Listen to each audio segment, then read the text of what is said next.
Então, pessoal, quando a gente estuda calorimetria, a gente estuda o calor.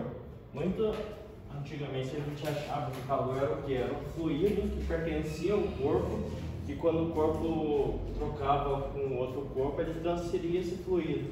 Só que isso não explicava quando a gente arrasta uma mão na outra, as mãos esquentam, porque as duas estão, a princípio, estão na mesma temperatura.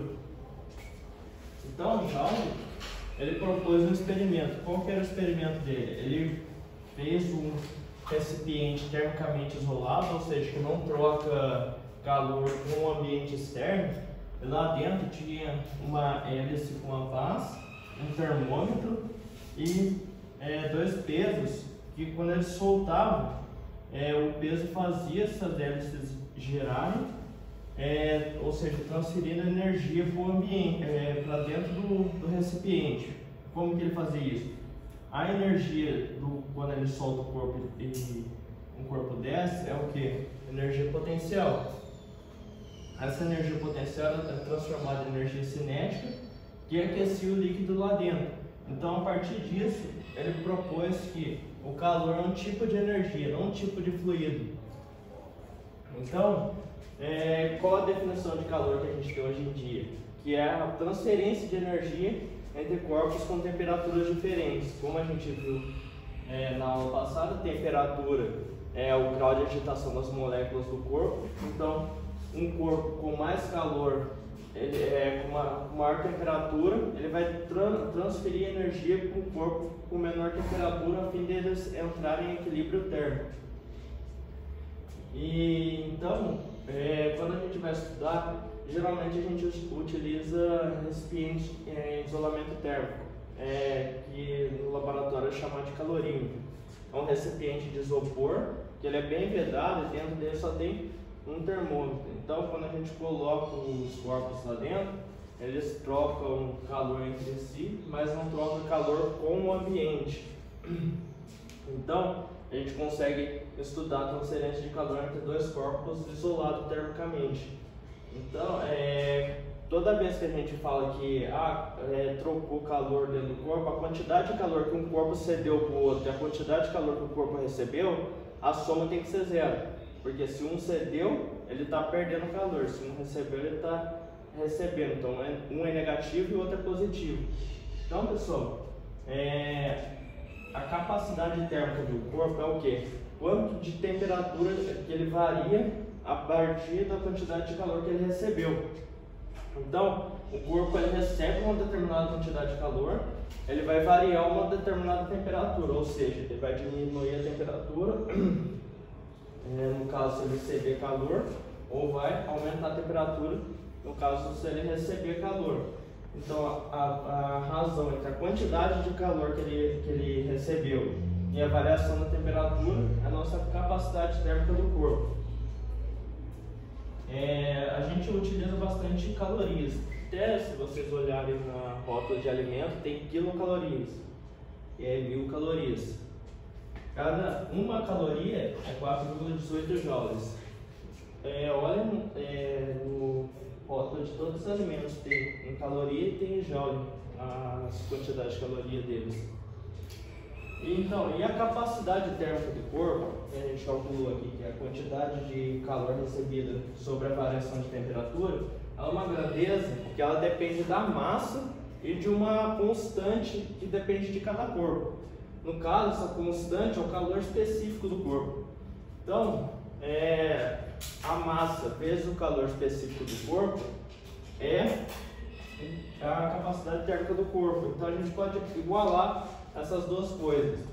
A gente tem a primeira equação que a gente achou aqui, que é a quantidade de calor sobre a variação de temperatura, e a gente tem a capacidade térmica igual a massa do corpo vezes o calor específico do corpo. Então a gente iguala as duas equações, a gente acha a equação fundamental da calorimetria, que é a quantidade de calor é igual a massa do corpo vezes o calor específico do corpo vezes a variação de temperatura. Muita gente usa para decorar, que macete. Não sei se fica mais fácil, mas um exemplo que a gente tem bastante de comparação é o da água. O calor específico da água é uma caloria por grau Celsius. Então, como é uma coisa que a gente já tem assim em mente, a gente consegue fazer um equivalente em água, que é o quê? A quantidade de água que equivale à capacidade térmica do corpo. Por exemplo, se a gente tem um corpo que tem uma capacidade térmica de 20 calorias por grau Celsius, a gente vai precisar de 20 gramas de água para se comportar igual esse corpo se comporta, vocês entenderam? Por exemplo, a capacidade, isso daqui, ó, se a massa em gramas e o calor específico é uma caloria por grau Celsius. Então, a capacidade térmica é uma caloria por grau Celsius. Se a capacidade térmica desse corpo é 20 calorias por grau Celsius, a gente precisa de 20 gramas de água para se comportar igual a esse corpo se comporta. Entenderam? Uhum. Então, pessoal, a calorimetria, a princípio, é isso. A gente vê a definição de calor, sistema termicamente isolado. Sempre que a gente falar em sistema termicamente isolado, a quantidade de calor recebida pelos corpos, a soma deles tem que ser zero, porque um recebeu e o outro cedeu.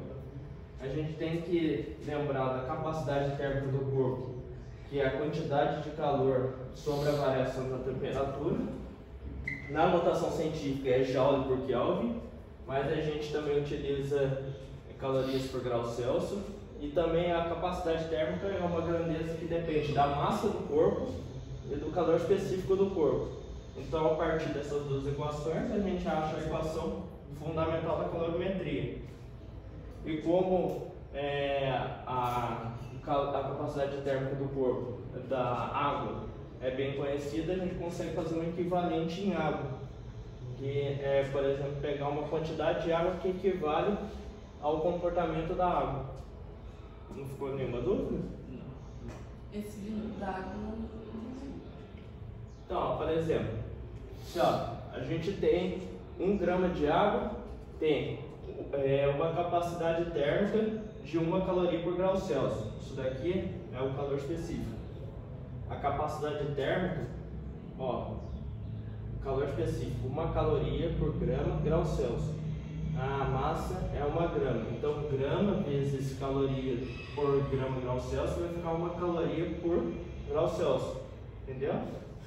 Então, capacidade térmica da água é 1 caloria por grau Celsius. Só que a gente precisa comparar um corpo que tem uma capacidade térmica de 20 calorias por grau Celsius. Então, se a capacidade térmica do corpo